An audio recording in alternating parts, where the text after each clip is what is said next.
નમસ્તે વિદ્યાર્થી મિત્રો, હાર્દિક સર એકેડમી યુટ્યુબ ચેનલમાં આપ સૌનું ખૂબ ખૂબ સ્વાગત છે। આજનો જે વિડીયો છે એમાં આપણે ચર્ચા કરીએ 27મી ઓક્ટોબરના તમામ અગત્યના current affair. Android application download કરી શકો છો। એન્ડ્રોઇડ એપ્લિકેશનમાં તમે આપણા કરંટ અફેરની ઈ બુક, પીડીએફ અને ટેસ્ટ સિરીઝ તેમજ વર્તમાન પત્રિકા આ બધું જ ડાઉનલોડ કરી શકો છો। એન્ડ્રોઇડ એપ્લિકેશનની લિંક ડિસ્ક્રિપ્શનમાં મળી જશે। પ્લે સ્ટોરમાં સર્ચ કરવાથી પણ તમને આપણી એન્ડ્રોઇડ એપ્લિકેશન મળી જશે। હાલમાં જ digital quality of life index એમાં ભારત કેટલામા ક્રમ પર રહેલું છે? તો હાલમાં જ digital quality of life index any ranking જાહેર કરવામાં આવેલી છે। આ રેન્કિંગમાં ભારતનો ક્રમ છે એ 52મો રહેલો છે। તો ભારતનો ક્રમ આમાં 52મો છે, તો ઓપ્શન એ આપણો આન્સર થશે। તો હાલમાં જ આ digital quality of life index છે, આ રેન્કિંગ જાહેર કોણે કરી એવું પણ પૂછી શકે છે। તો આ રેન્કિંગ છે એ સર્ફ ચાર્ટ નામની એક કંપની છે એણે જાહેર કરી છે, અને આમાં આ અત્યારે આની 5મી આવૃત્તિ છે। તો કેટલામું સંસ્કરણ છે આ ઇન્ડેક્સનું? તો કે 5મું સંસ્કરણ છે। ભારત 52મા ક્રમ પર છે। કુલ આની અંદર 121 દેશો છે, એમાંથી ભારતનો ક્રમ છે એ 52મો છે, બરાબર। બાકી આ રેન્કિંગમાં પ્રથમ સ્થાન ફ્રાન્સને મળ્યું છે, બીજા ક્રમ પર ફિનલેન્ડ છે અને ત્રીજા ક્રમે ડેનમાર્ક છે। તો આટલા અગત્યના મુદ્દાઓ છે એમાંથી તમારે યાદ રાખવાના છે, આટલા અગત્યના પોઈન્ટ છે। હાલમાં જ ભારતમાં પીપીપી આધારિત મલ્ટી મોડલ લોજિસ્ટિક પાર્ક કયા શહેરમાં બનાવવા અંગે જાહેરાત કરવામાં આવી હતી? તો ભારતમાં પીપીપી આધારિત મલ્ટી મોડલ લોજિસ્ટિક પાર્ક છે, બરાબર, હાલમાં જ બન્યો છે અને આ બેંગ્લોર ખાતે બનાવવામાં આવશે, બરાબર, બન્યો નથી, એકચ્યુઅલમાં બનાવવામાં આવશે। તો ઓપ્શન એ આપણો આન્સર થશે। બાકી તમને ક્વેશ્ચન એવો પૂછે કે ભારતનો સૌથી પહેલો મલ્ટી મોડલ લોજિસ્ટિક પાર્ક આ ક્યાં બન્યો? તો આ જોગી ઘોપામાં બનેલું છે। આ ક્યાં આવ્યું છે? તો કે આસામની અંદર આવેલું છે। તો ભારતનો સૌથી પહેલો મલ્ટી મોડલ લોજિસ્ટિક પાર્ક એ આસામના જોગી ઘોપાની અંદર બનેલો છે, બરાબર। બાકી અત્યારે કર્ણાટકના બેંગ્લોરમાં આવો એક નવો મલ્ટી મોડલ લોજિસ્ટિક પાર્ક છે સ્થાપવામાં આવશે। આના માટે કુલ 1770 કરોડ રૂપિયાનો ખર્ચ કરવામાં આવશે। 1770 કરોડ, અહીંયા રૂપિયા લખાઈ ગયું છે, કરોડ રહી ગયું છે। તો 1770 કરોડ રૂપિયાનો ખર્ચ કરવામાં આવશે, બરાબર। આ કોણ બનાવશે? તો કે નેશનલ હાઈવે લોજિસ્ટિક મેનેજમેન્ટ નામની કંપની છે એ બનાવશે। આ NHAI એટલે કે national highway authority of India આની એક પેટા કંપની છે। બાકી ભારતની અંદર આવા કુલ કેટલા મલ્ટી મોડલ લોજિસ્ટિક પાર્ક બનશે? તો કે ભારતની અંદર આવા કુલ 35 મલ્ટી મોડલ લોજિસ્ટિક પાર્ક બનશે। તો આટલી માહિતી તમારામાંથી યાદ રાખવાની થાય। હાલમાં જ સ્વચ્છ ભારત ગ્રામીણ એના હેઠળ છે બીજા ચરણમાં ભારતના કેટલા ગામને ODF પ્લસનો દરજ્જો આપવામાં આવ્યો છે? કેટલા ટકા ગામની વાત કરી છે? તો ભારતના અત્યાર સુધીમાં 75% ગામ છે એ ODF પ્લસ થઈ ચૂક્યા છે, બરાબર। એક હોય ODF અને એક હોય ODF પ્લસ, બરાબર। ODF એટલે કે ઓપન ડેફિકેશન ફ્રી, ખુલ્લામાં શૌચમુક્ત, અને ODF પ્લસ નો મિનિંગ શું કે ખુલ્લામાં શૌચમુક્ત હોય પણ સાથે સાથે એનો જે વેસ્ટેજ છે એ વેસ્ટેજ મેનેજમેન્ટ પણ હોવું જોઈએ, બરાબર। તો એને કહેવાય ODF પ્લસ। તો અત્યાર સુધીમાં 75% ગામ છે ODF પ્લસ થઈ ચૂક્યા છે, બરાબર। બાકી બે પ્રકારની યોજના છે, એક છે સ્વચ્છ ભારત મિશન ગ્રામીણ। આ સ્વચ્છ ભારત મિશન ગ્રામીણ છે આ જળ શક્તિ મંત્રાલય ચલાવે છે, અને આવું જ એક મિશન છે સ્વચ્છ ભારત મિશન શહેરી અર્બન। તો એ કોણ ચલાવે છે? એ આવાસ અને શહેરી બાબતોનું મંત્રાલય ચલાવે છે। આમાં બેમાં ખાસ ધ્યાન રાખજો, ગ્રામીણ વાળું સ્વચ્છ ભારત મિશન પૂછે તો એ જળ શક્તિ મંત્રાલયનું છે, શહેરી વાળું પૂછે તો આવાસ અને શહેરી બાબતોના મંત્રાલયનું છે। અહીંયા હું ખાસ ભાર મૂકું છું, જીપીએસસી માટે બહુ જ અગત્યનો મુદ્દો છે, બરાબર। અહીંથી ભૂલ તમારી થઈ શકે છે કદાચ પ્રશ્ન પૂછે તો। ભારતમાં અત્યારે કુલ 14 રાજ્ય અને કેન્દ્ર શાસિત પ્રદેશો છે એ ODF પ્લસ થઈ ચૂક્યા છે। રાજ્ય અને કેન્દ્ર શાસિત પ્રદેશો બંનેની કુલ સંખ્યા કરીએ તો કુલ 14 ભારતની અંદર રાજ્ય અને કેન્દ્ર શાસિત પ્રદેશો છે કે જે ODF પ્લસ થઈ ચૂક્યા છે। હાલમાં સંગીત નાટક એકેડમી અમૃત પુરસ્કાર આ કોને પ્રદાન કરવામાં, કોના દ્વારા પ્રદાન કરવામાં આવે છે? કોને પ્રદાન કરવામાં આવે નહીં, કોના દ્વારા પ્રદાન કરવામાં આવ્યા છે? તો આ હમણાં જ સંગીત નાટક એકેડમી અમૃત પુરસ્કારો છે જાહેર થયા છે। આ પુરસ્કારો એવા વ્યક્તિને આપે કે જેણે સંગીત કલા ક્ષેત્રની અંદર છે અભૂતપૂર્વ સિદ્ધિ યોગદાન આપેલું હોય અને એને અત્યાર સુધી કોઈ પણ પુરસ્કાર ના મળેલો હોય, તો એવા વ્યક્તિઓને આ પુરસ્કાર મળે છે। અને આ અત્યારે ભારતના ઉપરાષ્ટ્રપતિએ જાહેર કર્યો છે। ત્યારે કોણ છે ઉપરાષ્ટ્રપતિ? તો કે જગદીપ ધનખડ, તો એમણે જાહેર કર્યા છે, બરાબર। આન્સર આવશે ઓપ્શન બી। સંગીત નાટક એકેડમી પુરસ્કાર ભારતના ઉપરાષ્ટ્રપતિ જગદીપ ધનખડે જાહેર કરે છે. સંગીત નાટક કળા નાટ્ય આની અંદર અભૂતપૂર્વ યોગદાન આપેલું હોય, બરાબર, આજ સુધી એમને કોઈ પુરસ્કાર ન મળેલો હોય તો એવા વ્યક્તિને આ પુરસ્કાર મળે છે, અમૃત પુરસ્કાર. 75 વર્ષથી વધુ ઉંમરના વ્યક્તિઓ હોય એને આ પુરસ્કાર આપવામાં આવે છે. અત્યારે 2023માં કુલ 84 લોકો છે કે જેને આ પુરસ્કાર આપવામાં આવશે. આ સંગીત નાટક એકેડમી ભારતના સાંસ્કૃતિક મંત્રાલય અંતર્ગત કાર્ય કરે છે અને આની સ્થાપના છે 1953માં થઈ હતી. બસ આટલા મુદ્દાઓ છે, આમાંથી તમારે યાદ રાખવાના છે. હાલમાં જ રાજભાષા કીર્તિ પુરસ્કાર 2022-23 આ ભારતના કયા મંત્રાલય દ્વારા જાહેર કરવામાં આવ્યા હતા? તો રાજભાષા કીર્તિ પુરસ્કાર છે હાલમાં જ જાહેર કરવામાં આવ્યા છે અને આ હાલમાં જ ભારતના ગૃહ મંત્રાલય દ્વારા જાહેર કરવામાં આવ્યા છે. ઓપ્શન સી આપણો આન્સર થશે. ભાષા કીર્તિ પુરસ્કાર ભારતનું ગૃહ મંત્રાલય છે, બરાબર, એનું એક ડિપાર્ટમેન્ટ છે, ડિપાર્ટમેન્ટ ઓફ ઓફિશિયલ લેંગ્વેજીસ. તો એમણે આ પુરસ્કાર જાહેર કર્યા છે જેનું નામ છે રાજભાષા કીર્તિ પુરસ્કાર. 2022-23માં સૌથી પહેલી આવૃત્તિ છે આની, બરાબર, અને આના અંતર્ગત છે અલગ અલગ કેટેગરીની અંદર પુરસ્કાર આપ્યા છે. એમાં રાજભાષા કીર્તિ પુરસ્કારમાં 300થી ઓછા કર્મચારી હોય, બરાબર, એમાં સૌથી ટોચનો પુરસ્કાર મેળવ્યો હોય તો એ પેન્શન અને પેન્શન ભોગી કલ્યાણ વિભાગે મેળવેલો છે, બરાબર. અહીંયા પેન્શન આવશે, બરાબર, તો પેન્શન, બરાબર, અને પેન્શન ભોગી કલ્યાણ વિભાગ 300થી ઓછા કર્મચારીઓની અંદર આણે ટોચનું સ્થાન પ્રાપ્ત કર્યું છે પેન્શન અને પેન્શન ભોગી વિભાગે. એના પછી રાજભાષા કીર્તિ પુરસ્કાર 300થી વધુ કર્મચારી હોય એમાં સીએજીની ઓફિસને આ પુરસ્કાર મળ્યો છે, બરાબર.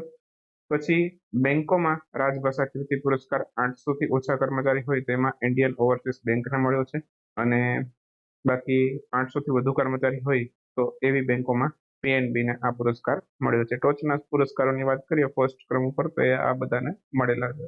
બાકી આમાં બહુ ડીપમાં જવાની જરૂર નથી, જેટલું અહીંયા કરાવ્યું એટલું પરીક્ષા માટે તમારે યાદ રાખવાનું છે.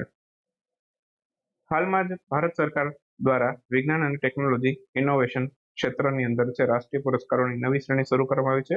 આમાં કુલ કેટલા લોકોને વિજ્ઞાનશ્રી પુરસ્કાર આપવામાં આવ્યા છે?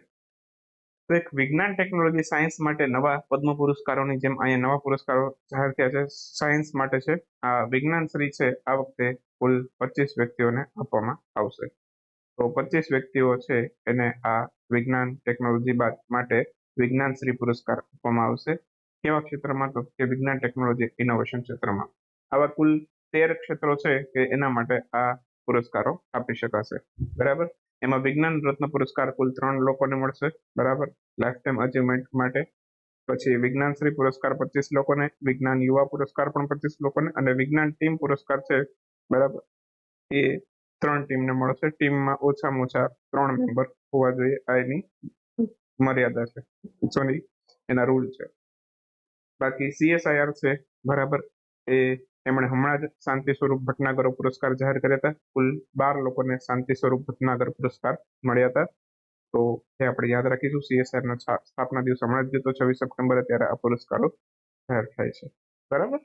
બાકી સીએસઆઈઆર છે એના અધ્યક્ષ હંમેશા વડાપ્રધાન હોય, બરાબર, એ પણ આપણે યાદ રાખીશું. અને ડીજી એના કોણ છે? નલ્લાથંબી કલાઈસેલ્વી, ડાયરેક્ટર જનરલ અથવા તો મહાનિદેશક. હાલમાં જ શ્રમિક કલ્યાણ મુખ્યમંત્રી શ્રમિક કલ્યાણ યોજના આ કયા રાજ્યની સરકારે શરૂ કરી છે? તો મુખ્યમંત્રી શ્રમિક કલ્યાણ યોજના છે અને આ હાલમાં જ શરૂ કરી છે અને શરૂ કરનાર રાજ્યનું નામ છે અરુણાચલ પ્રદેશ. ઓપ્શન સી આપણો આન્સર થશે. મુખ્યમંત્રી ત્યાં પેમાજી ખાંડુ છે, તો એમના દ્વારા મુખ્યમંત્રી શ્રમિક કલ્યાણ યોજના શરૂ કરવામાં આવી છે. રાષ્ટ્રીય મજૂર દિવસ સમારોહમાં આ યોજના અંગે એમણે જાહેરાત કરી. શું છે યોજના એના વિશે પણ વાત કરી લઈએ. શ્રમિકોની પત્ની છે એને ગર્ભાવસ્થામાં 6,000 રૂપિયા મળશે. પ્રાકૃતિક આપદા એટલે કે કુદરતી આપદાની અંદર સંપત્તિ જો નષ્ટ થઈ જાય, બરાબર, તો 10,000 રૂપિયાની સહાય મળશે. કુદરતી આપદામાં જો મૃત્યુ થાય કોઈ કિસ્સાની અંદર, બરાબર, તો એવા સંજોગોની અંદર છે 2 લાખ રૂપિયા સરકાર તરફથી સહાય મળશે પરિવારને. અંતિમ સંસ્કાર માટે કોઈ સજ્જનનું મૃત્યુ થઈ જાય, બરાબર, તો એમાં અંતિમ સંસ્કાર માટે 10,000 રૂપિયા આપશે. અને અકસ્માતથી જો મૃત્યુ થાય, બરાબર, તો એમાં પરિવારને 4 લાખ રૂપિયા ત્યાંની સરકાર આપશે. તો આટલી વસ્તુઓ છે સરકાર ત્યાં આપશે, બરાબર. તો એ આપણે યાદ રાખીશું. 27 ઓક્ટોબરના રોજ કોના દ્વારા ઓડિયો વિઝ્યુઅલ હેરિટેજ દિવસ ઉજવવામાં આવેલો? યુનેસ્કો દર વર્ષે ઓડિયો વિઝ્યુઅલ હેરિટેજ દિવસ ઉજવે છે, તો ઓપ્શન એ આપણો આન્સર થશે. હાલમાં જ 27 ઓક્ટોબર 2023ના રોજ ઓડિયો વિઝ્યુઅલ હેરિટેજ દિવસ છે એ ઉજવવામાં આવેલો છે, world day for audio visual heritage. આની થીમ હતી 2023 માટે your window to the world. 2007માં સૌથી પહેલી વખત ઉજવાયેલો અને યુનેસ્કો આની ઉજવણી કરે છે. યુનેસ્કો વિશે યાદ રાખી લઈએ. પૂરું નામ United Nation Education Scientific and Cultural Organization. મુખ્ય મથક ફ્રાન્સના પેરિસમાં. 1945 16 નવેમ્બર આની સ્થાપના થઈ અને વડા છે ઓડ્રે અઝોલે. ફ્યુચર ઇન્વેસ્ટમેન્ટ ઇનિશિયેટિવ સમિટનું આયોજન કયા દેશમાં કરવામાં આવેલું? તો ફ્યુચર ઇન્વેસ્ટમેન્ટ ઇનિશિયેટિવ સમિટ છે આ હાલમાં જ થઈ સાઉદી અરબના રિયાદમાં. ઓપ્શન ડી આપણો આન્સર થશે. સાઉદી અરબના રિયાદમાં આ ફ્યુચર ઇન્વેસ્ટમેન્ટ ઇનિશિયેટિવ સમિટનું આયોજન થયું. સાઉદી અરબના રિયાદમાં 7મી આવૃત્તિ હતી આની.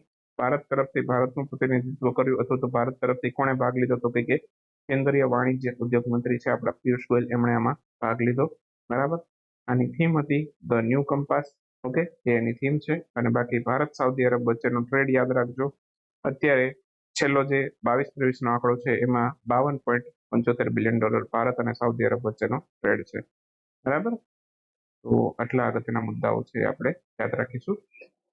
એના પછી થોડાક વન લાઇનર ક્વેશ્ચનો જોઈ લઈએ. તો વન લાઇનર ક્વેશ્ચનમાં સૌથી પહેલો ક્વેશ્ચન છે કે હાલમાં જ ભારતીય સેના દ્વારા વિભવ એને ભારતીય સેનાની અંદર સામેલ કરવામાં આવ્યું છે. આ શું છે? તો વિભવ છે એક પ્રકારનું એન્ટી ટેન્ક માઇન છે અને આ કલ્યાણી ગ્રુપ દ્વારા વિકસિત કરવામાં આવેલું છે. હાલમાં જ છે નરેન્દ્રભાઈ મોદી એમણે બીના રિફાઇનરીના પેટ્રોકેમિકલ કોમ્પ્લેક્સ છે એની આધારશિલા રાખી છે. બરાબર. તો આ બીના રિફાઇનરી છે બરાબર એ કોના અંતર્ગત આવે છે? તો BPCL અંતર્ગત તે કાર્ય કરે છે બીના રિફાઇનરી. બરાબર. તો આ એના અંતર્ગત કાર્ય કરે છે. હાલમાં જ ઝીંગા ફસલ બીમા યોજના છે કયા મંત્રાલય દ્વારા શરૂ કરવામાં આવી છે? તો ઝીંગા ફસલ બીમા યોજના છે બરાબર આ ભારતનું મત્સ્ય પશુપાલન અને ડેરી મંત્રાલય છે બરાબર એના દ્વારા આ શરૂ કરવામાં આવી છે. પત્રયા પૂરમ ઉથારુકુલુ આ હાલમાં જ એને જે ટેગ મળ્યો છે કયા રાજ્યની પ્રોડક્ટ છે? એકાદ વાર અભ્યાસ કરી ગયા છીએ, ફરી પાછું રિવિઝન કરી લઈએ. તો પત્રયાપુરમ ઉથારુકુલુ આ આંધ્રપ્રદેશની પ્રોડક્ટ છે. હાલમાં જ એને જે ટેગ મળેલો છે. હાલમાં જ કયા રાજ્યના કોનાસીમા જિલ્લા એનું નવું નામ ડોક્ટર ભીમરાવ આંબેડકરના નામ ઉપરથી રાખવામાં આવ્યું છે? તો આંધ્રપ્રદેશનો જિલ્લો છે કોનાસીમા. હાલમાં જ એનું નામ ડોક્ટર ભીમરાવ આંબેડકરના નામ ઉપરથી રાખવામાં આવેલું છે. 19 ફૂટ ઊંચી આંબેડકરની સૌથી ઊંચી પ્રતિમા ભારતની બહાર પ્રસ્થાપિત કરવામાં આવી છે. આ અમેરિકાના મેરીલેન્ડ દ્વીપમાં પ્રસ્થાપિત કરી છે, એ પણ આપણે યાદ રાખીશું. હાલમાં જ કિસાન ઈ મિત્ર નામથી AI આધારિત ચેટબુક છે કયા મંત્રાલયે લોન્ચ કર્યો છે? તો કૃષિ અને ખેડૂત કલ્યાણ મંત્રાલયે લોન્ચ કર્યો છે. હાલની અંદર ભારતમાં ખાલી જગ્યા કુદરતી, ખાલી જગ્યા સાંસ્કૃતિક અને ખાલી જગ્યા મિક્સ પ્રકારની વર્લ્ડ હેરિટેજ સાઇટ છે. ભારતની અંદર વર્લ્ડ હેરિટેજ સાઇટની સંખ્યા કેટલી છે? તો કે 42. હવે એમાંથી 7 છે એ કુદરતી એટલે કે નેચરલ છે, 34 છે બરાબર એ એવી છે તો કે સાંસ્કૃતિક છે, અને એક છે મિક્સ છે. મિક્સ કઈ છે? તો કે કાંચનજંગા નેશનલ પાર્ક જે સિક્કિમમાં આવેલો છે. બરાબર. બાકી નેચર એટલે કે કુદરત તરફથી મળી હોય એવી અજંતા ઇલોરાની ગુફાઓ છે બરાબર એ બધી છે ટાઈપની. બરાબર. હાલમાં જ કયા દેશમાં વિશ્વના બીજા સૌથી મોટા હિન્દુ મંદિર છે એનું ઉદ્ઘાટન કરવામાં આવેલું છે? તો વિશ્વનું બીજું સૌથી મોટું એક મંદિર છે બરાબર હિન્દુ મંદિર, આ અમેરિકાના ન્યૂ જર્સીની અંદર આનું ઉદ્ઘાટન કર્યું છે. અને વિશ્વનું બીજું સૌથી મોટું મંદિર બનશે બરાબર આ BAPS એટલે કે સ્વામિનારાયણ સંસ્થા છે એને આ બનાવેલું છે અમેરિકાના ન્યૂ જર્સીમાં. હાલમાં ઉદ્ઘાટન થઈ ગયું છે. બાકી વિશ્વનું સૌથી મોટું હિન્દુ મંદિર ક્યાં છે ખબર છે? ભારતમાં નથી, એ કંબોડિયામાં આવેલું છે. બરાબર. તો એ પણ આપણે યાદ રાખીશું. માલિની ઠાકરનું નિધન થઈ ગયું છે કયા ક્ષેત્ર સાથે સંકળાયેલા છે? તો એ હિન્દુસ્તાનની શાસ્ત્રીય ગાયિકા છે, તો એ પણ આપણે યાદ રાખીશું. નવજાત ટ્રેકિંગ એપની શરૂઆત કયા રાજ્યની સરકાર દ્વારા કરવામાં આવી? તો આ ઉત્તર પ્રદેશ સરકારે કરી છે નવજાત ટ્રેકિંગ એપ. આ સાથે 27મી ઓક્ટોબરના કરંટ અફેરને સમાપ્ત કરીએ. મળીએ 28મી ઓક્ટોબરના કરંટ અફેરમાં. ત્યાં સુધી રજા લઈએ.